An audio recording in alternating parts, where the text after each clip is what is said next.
Cyber city Gurugram में Ramakrishna mission institute का CM Manohar Lal ने उद्घाटन किया। ये रामकृष्ण मिशन इंस्टीट्यूट स्वामी विवेकानंद की विचारधारा से जुड़ा है। साथ ही सीएम मनोहर लाल ने रामकृष्ण मिशन को प्रोत्साहित किया।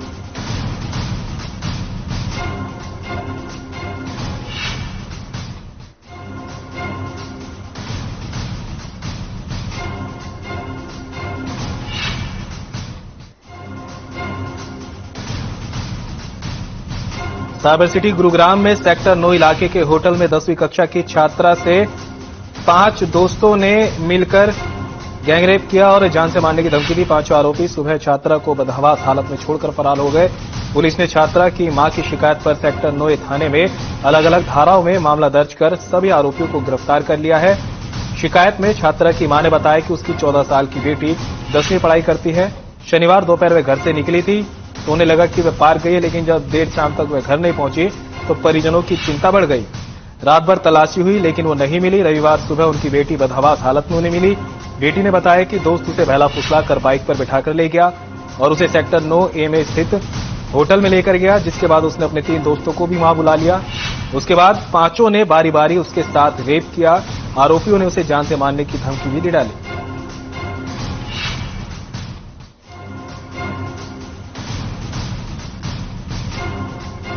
जी, हमारे पास 30 अक्टूबर को एक नाबालिग पीड़िता की मां ने शिकायत दी थी पुलिस स्टेशन में आकर के कि उनकी बेटी जो है वो नाबालिग है और उसके साथ 5 लड़कों ने शारीरिक संभोग किया है जो कि उसकी इच्छा के विरुद्ध था। और हमने इसमें केस रजिस्टर कर लिया है अंडर सेक्शन 6 पॉक्सो एक्ट और section 376DA which deals with the gang rape of IPC। और हमने इसमें 5 लोगों को इसमें हमने एप्रीहेंड किया है, जिनमें से 2 अभियुक्त जो हैं वो जुवेनाइल हैं।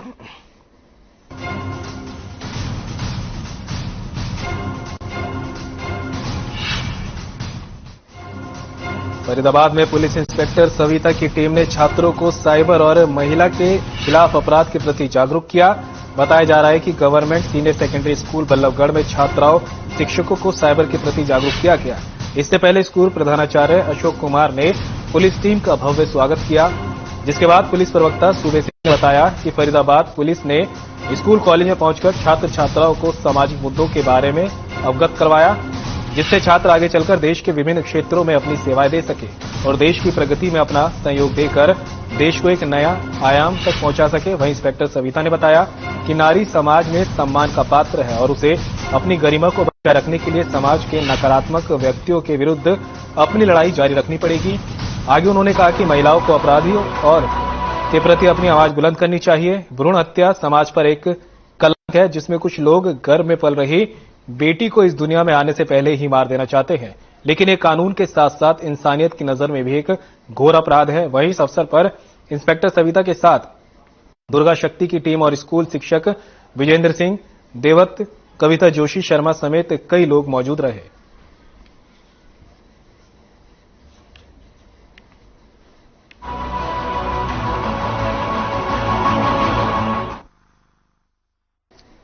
खबर फरीदाबाद से है, जहां पानी की निकासी सुनिश्चित करने को लेकर जिला उपायुक्त ने सभी अधिकारियों को मिलकर काम करने का आदेश दिया। बता दें कि बरसात के दिनों में जलभराव की समस्या से आम लोगों को काफी कठिनाई का सामना करना पड़ता है। यही नहीं, जलभराव से सड़कें टूट जाती है, जिसके कारण लोगों को आवागमन में काफी मुश्किलों का सामना करना पड़ता है।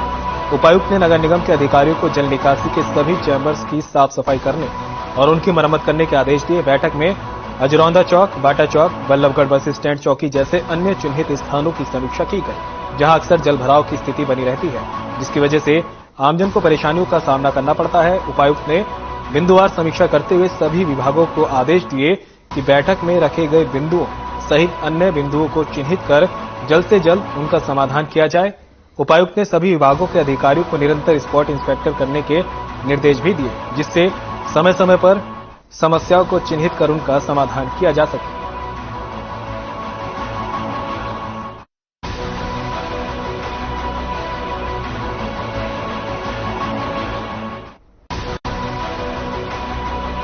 अपनाएं आयुर्वेदिक रूप मंत्रा। इसमें है क्यूकम्बर के प्योर एक्सट्रैक्ट्स जो नेचुरली चेहरे को मॉइस्चराइज रखे, ताकि पिंपल्स और डेड स्किन जैसी प्रॉब्लम से मिले रिलीफ। रूप मंत्रा आयुर्वेदिक फेस वॉश, ये कोई कॉस्मेटिक नहीं, आयुर्वेदिक औषधि है। मेरे जैसा कोई दूसरा? चुलबुलापन जिसकी हर बात में घुल जाए, जिंदगी में रंग भर दे। मेरी जैसी मेरी अपनी पताका। पताका चाय, गजब का स्वाद। देखें कौन नया खिलाड़ी आया है। समझा देते हैं, प्यार से समझाएंगे। ये तो अपनी जुबान है। जुबान एक हो तो दिल भी एक होने चाहिए। विमल, बोलो जुबान Kesari. Hey mom, hey, look, I can down.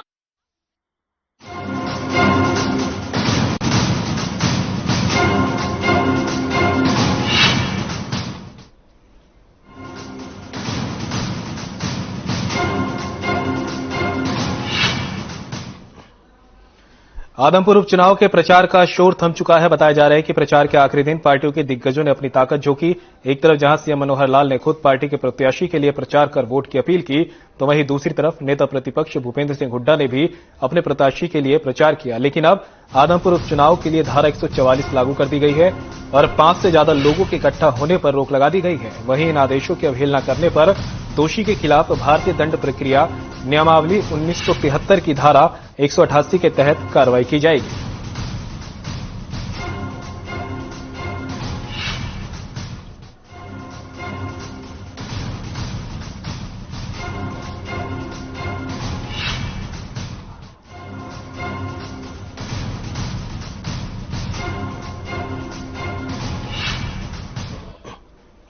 Adampur उपचुनाव के लिए वोटिंग 3 नवंबर को होगी, जिसको लेकर प्रशासन पूरी तरह से सतर्क है। बताया जा रहा है कि कर्मचारी चुनाव से संबंधित सामग्री लेकर पोलिंग बूथ के लिए रवाना हो गए। बता दें कि 3 नवंबर को होने वाले आदमपुर उपचुनाव की मतगणना 6 नवंबर को सुबह 8 बजे महावीर स्टेडियम स्थित बॉक्सिंग हॉल में की जाएगी। इसके अलावा 14 टेबल पर 13 राउंड में मतों की गिनती होगी। आदमपुर उपचुनाव में 180 पोलिंग बूथ बनाए गए हैं। इनमें 36 संवेदनशील और 39 अति संवेदनशील पोलिंग बूथ शामिल हैं। वहीं प्रत्येक पोलिंग बूथ पर सुरक्षा के पुख्ता इंतजाम किए गए हैं।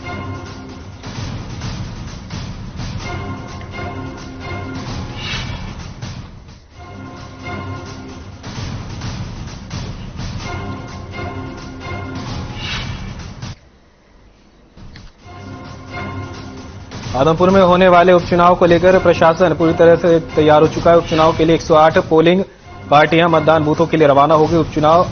चुनाव आयोग ने 36 बूथों को संवेदनशील और 39 अति संवेदनशील बूथ घोषित किए हैं।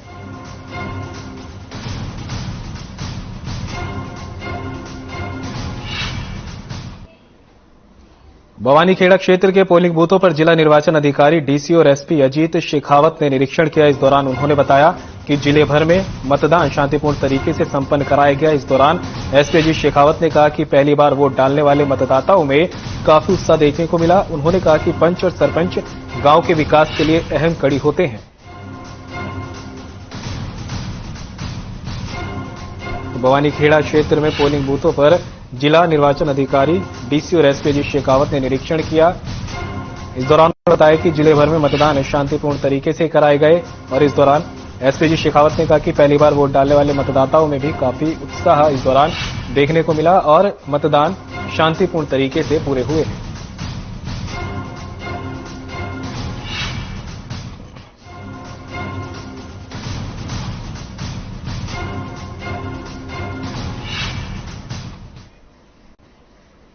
गुलचिका जिले में सरपंच के 557 पंचों में से 92 पंच पदों के लिए चुनाव हुआ, जबकि 444 पंच सर्वसम्मति से चुने गए। जिले में सुबह 7 बजे से मतदान शुरू हुआ। वहीं मतदान के लिए जिला में सुरक्षा के पुख्ता इंतजाम किए गए। सुबह 7 बजे से ही मतदान केंद्रों पर मतदाताओं में उत्साह नजर आया। साथ ही पोलिंग बूथों पर सुरक्षा के कड़े इंतजाम इस दौरान किए गए थे।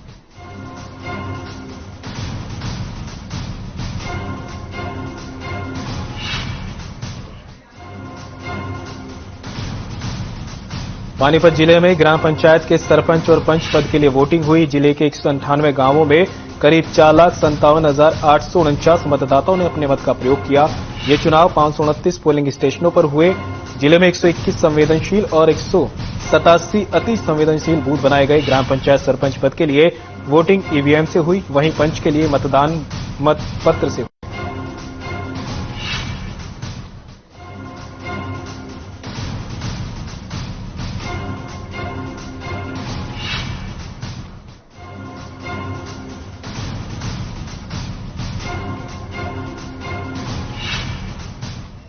खबर नारनौल से है, जहां सरपंच और पंच की वोटिंग को लेकर लोगों में भारी उत्साह देखा गया। बता दें कि पंच पद के लिए 4,593 प्रत्याशी मैदान में थे, जबकि सरपंच पद के लिए 1,529 प्रत्याशी मैदान पर थे। वहीं सभी मतदान केंद्रों पर सुरक्षा के पुख्ता इंतजाम किए गए थे।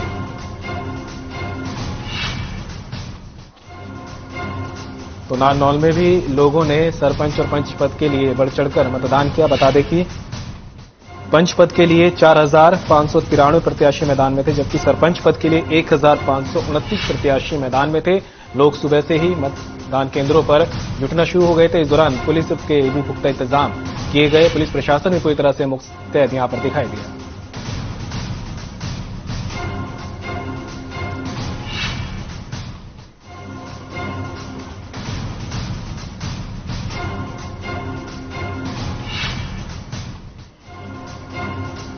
करनाल में सड़क हादसे में स्कूल बस, ट्रैक्टर और गाड़ी की टक्कर हो गई, जहां सड़क हादसे में कई स्कूली बच्चे घायल हो गए। बताया जा रहा है कि तेज रफ्तार स्कूल बस के अनियंत्रित होने की वजह से यह हादसा हुआ। हादसे की सूचना मिलने पर पुलिस मौके पर पहुंची और बच्चों को रेस्क्यू कर सुरक्षित बाहर निकाला गया। वहीं पुलिस पर पूरे मामले की जांच में जुट गई है।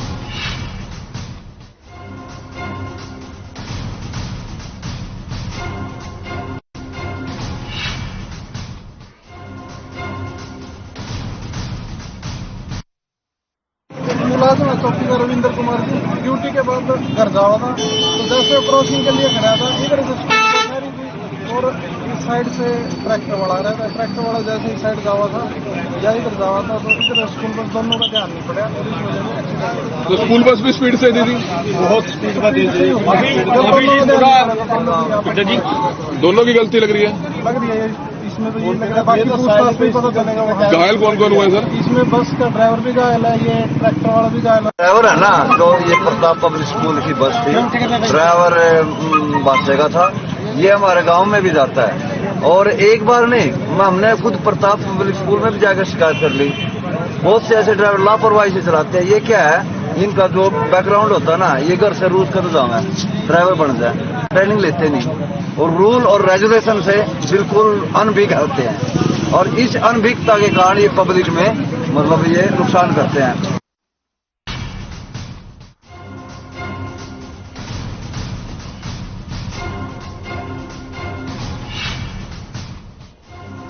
तो भवानी जिले के गांव बामला के ग्रामीणों ने जाम लगा दिया। ग्रामीणों का आरोप है कि वोट डालने से पहले उनकी वोट डल चुकी थी। उनका कहना है कि इस मामले में प्रशासन से शिकायत की गई, लेकिन कोई सुनवाई नहीं हुई। इसके साथ ही उन्होंने चुनाव रद्द करने की मांग भी की। तो तस्वीरें भिवानी के, जहां पर ग्रामीणों ने गुस्से में आकर सड़क जाम कर दी। दरअसल ग्रामीणों का आरोप है कि उनके वोट डालने से पहले ही वोट डाले जा चुके थे और फर्जी तरीके से वोटिंग हुई है, जिसको लेकर ग्रामीणों में भारी आक्रोश है। ग्रामीणों का कहना है कि ये चुनाव जो है रद्द कराए जाएं और एक बार फिर से ये चुनाव करवाए जाएं।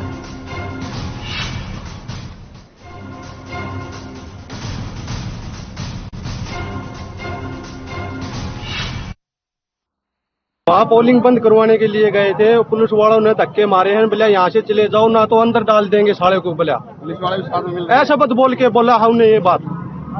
तो आपने किसी डीसी के माध्यम से या किसी तस्वीर फिर वहाँ से हम यहाँ आगे यहाँ रोड जाम किया और पोलिंग अभी भी चालू है। पोलिंग बंद करवाना चाह रहे हैं, ठीक है, पोलिंग बंद नहीं होने दे रहे, धक्के मारे हैं, वहाँ से बाहर निकाल रहे हैं। ये समस्या सबसे बड़ी ये है कि जो आज वोटिंग चल रही है, हमारे जो भी कैंडिडेट वहाँ जा रहे हैं, वोटर जा रहे हैं, पहले से ही वोट डले हुए मिल रहे हैं। तो वहाँ पे जब पुलिस वालों से शिकायत करते हैं, प्रशासन से शिकायत करते हैं, तो वो बोलते हैं हम कुछ नहीं कर सकते, ये आपका वोट डल गया है, हमारे पास रिकॉर्ड नहीं है, ये नहीं है, फलाना नहीं है, दिमकाड़ा नहीं है। 5 फर्जी वोट मैं पकड़ के आऊँ, खुद मैं एजेंट था, जहाँ वोटिंग हो रही वहाँ एजेंट था मैं। 5 फर्जी वोटर पकड़ के आऊँ मैं, फिर भी उनको छोड़ दिया, जाने दिया। उसमें एक आदमी ने बिना आईडी प्रूफ के 5-5 बार वोट किया है और जब कह रहे तो कह रहे महाराष्ट्र समाज अलग है। अब जाट अलग हो गए, जाट आरक्षण होता है तो जाट अलग हो जाए, हमारी साइड मतलब कुछ भी नहीं है। हमारे हक के लिए हम खड़े हैं और ये वोटिंग, ये पोलिंग मान्य नहीं की जाएगी।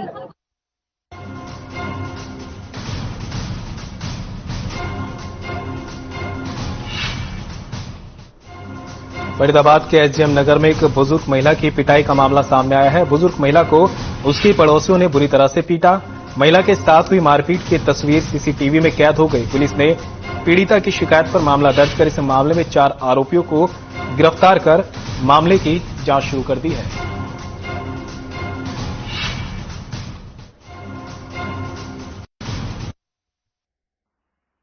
ये जिस दिन अपना यहाँ पे जन उत्थान रैली थी उस दिन का मामला है, 27 तारीख का।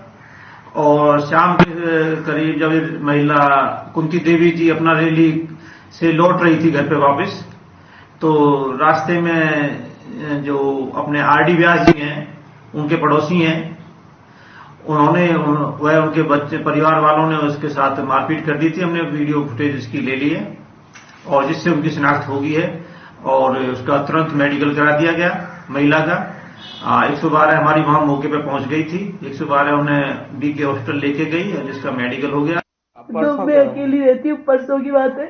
सबने लात घूसे मार के फिर जब तक मेरी जान नहीं निकल गई तब तक इन्होंने चैन नहीं लिया। मैं सबसे हाथ जोड़ के गुहार लगाती थी कि भाई मुझे बचा लो। एक पड़ोसी ये प्रेम सैनी ये भी खड़ा था, जो रघुवर दयाल व्यास का ही रघुवर दयाल व्यास का ही वो दोस्त है, जो हमारे सामने के पड़ोसी सब खड़े खड़े मेरे नजारा ऐसा देख रहे जैसे मेरे मरने का इंतजार कर रहे हैं।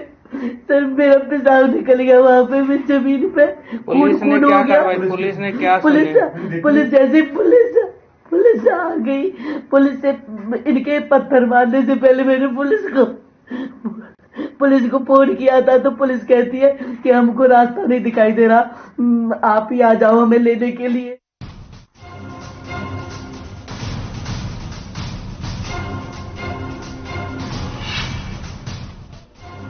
फतेहाबाद में एक बार फिर चोरियां बढ़नी शुरू हो गई है। कुछ दिन पहले सूर्य एन्क्लेव में नौकर ने ही लाखों रुपए की चोरी की वारदात को अंजाम दिया था, तो वहीं अब एक बार फिर श्री शनिदेव मंदिर में अज्ञात चोरों ने दान पात्र उड़ा लिया। गले में हर महीने 40 से 50 हजार रुपए तक चढ़ावा आता है, इसलिए माना जा रहा है कि आखिरी महीने में दिन तक 40 से 50 हजार रुपए इसमें रहे होंगे जो चोर उड़ा ले गए। पूरी वारदात सीसीटीवी में कैद हो गई है, जिसकी फुटेज भी सामने आई है। फिलहाल सूचना के बाद मौके पर पहुंची पुलिस ने मामले की जांच शुरू कर दी है। फतेहाबाद का यह मामला सामने आया है, जहां पर श्री शनिदेव मंदिर के दान पात्र को ही चोर यहां से उड़ा ले गए। अंदाजा लगाया जा रहा है कि शायद 40 से 50 हजार रुपए गले में दान के तौर पर आए होंगे, क्योंकि हर महीने यहां पर अमूमन इतनी राशि दान पात्र में जरूर आती थी। हालांकि दूसरी तरफ पुलिस अब मामले की जांच में जुट गई है और सीसीटीवी की मदद से चोरों का पता लगाया जा रहा है।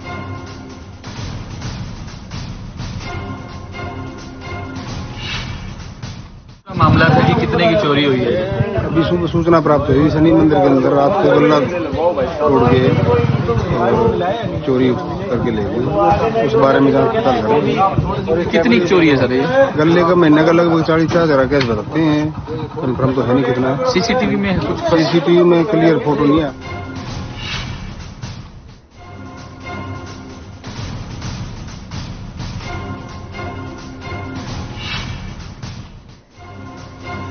उधर इंद्री में पराली के गोदाम में भीषण आग लग गई, जहां आग लगने की वजह से लाखों रुपए का नुकसान हो गया। बता दें कि सूचना मिलते ही फायर ब्रिगेड की गाड़ियां मौके पर पहुंची और कड़ी मशक्कत के बाद आग पर काबू पाया गया। जिसके बाद कंपनी मालिक ने बताया कि देर रात सूचना मिली कि उनके गोदाम में आग लग गई, जिसके बाद दमकल की सूचना दी गई दमकल को। वहीं आग लगने की वजह से लाखों का नुकसान हो गया। तो तस्वीरें आप देख सकते हैं कि इस तरह से कड़ी मशक्कत की जा रही है। दरअसल पराली का गोदाम ये बताया जा रहा है जहां पर भीषण आग लग गई है और चारों तरफ धुआं ही धुआं उठ रहा है। मशक्कत के बाद आग पर काबू पाया गया है। हालांकि जब तक इस पर काबू पाया गया तब तक भारी नुकसान यहां पर हो चुका था।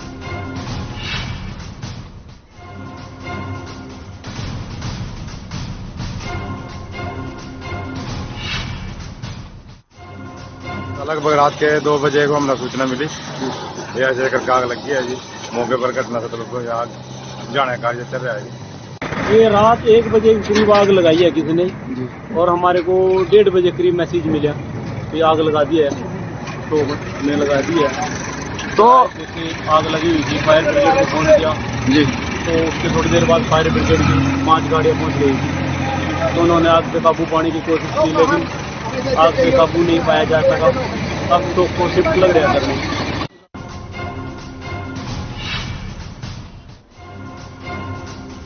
उधर अंबाला में प्रशासन के पराली न जलाने के आदेश के बाद भी मोड़ा गांव में पराली जलाई जा रही है।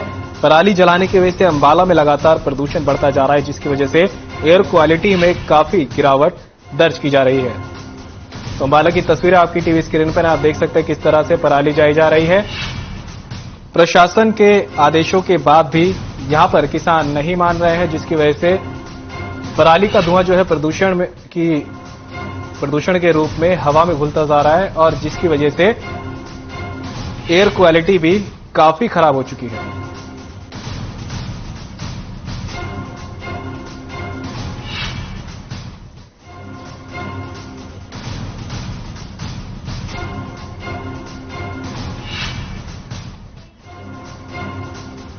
उधर फरीदाबाद के बल्लभगढ़ में सब्जी मंडी आड़तियों ने प्रदर्शन किया। प्रदर्शन कर रहे आड़तियों ने मंडी सेक्रेटरी और प्रशासन के खिलाफ इस दौरान जमकर नारेबाजी की। आड़तियों का आरोप है कि उन्हें जो दुकानें अलॉट की गई हैं उनमें मूलभूत सुविधाएं भी नहीं है, यहां तक कि पीने का पानी भी इन आड़तियों को नहीं मिल पा रहा है। प्रदर्शन कर रहे आड़तियों ने प्रशासन से इस मामले में जल्द से जल्द कार्रवाई की मांग की है।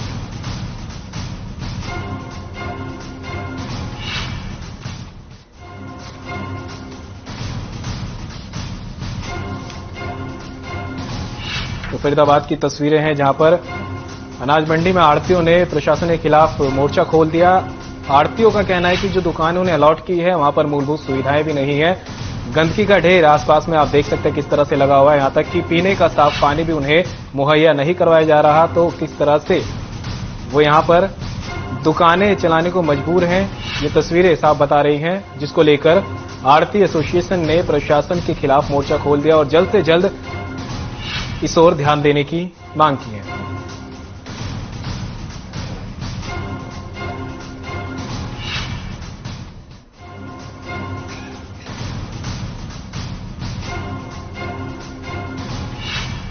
सर ये समस्याएं आ रही हैं जी, ये हमारी लाइन है और ना ही हम पे पानी की पीने की व्यवस्था है, ना ही कोई लाइट है, ना ही कोई सफाई से संबंधित कोई काम इस मंडी के अंदर हो रहा है, जिसके बारे में जो स्थानीय अधिकारी हैं उनको समय समय के अनुसार एप्लीकेशन दे के उनको जागरूक करते रहते हैं, लेकिन हमारी कोई सुनवाई नहीं हो रही। अब यही देख लो, फिलहाल हाल तुम्हें 24 नवंबर 2021 की खुदी हुई है, जिसमें आज तक भी सीवरेज के कनेक्शन नहीं हुए हैं, ना ही इनमें लाइन डाली गई है, सिर्फ ना ही इनके वो बनाए गए मैनहोल, पाइप डाल दिए हैं लेकिन मैनहोल बने नहीं है, जिसकी वजह से यहाँ गंदगी का अंबार बना हुआ है कि कितनी बार भी इनकी शिकायत मैं कर चुका हूँ, ऊपर तक कर चुका हूँ, लेकिन इनका हमें कोई भी वो नहीं मिल रहा।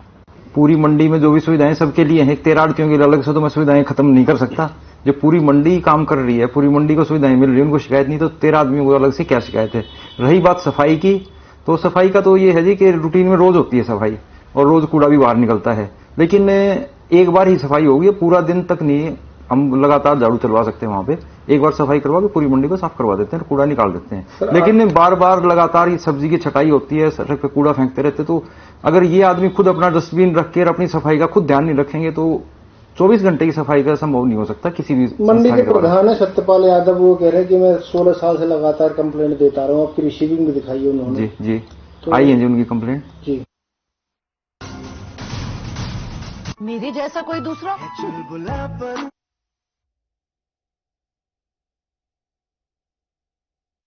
मेरे जैसा कोई दूसरा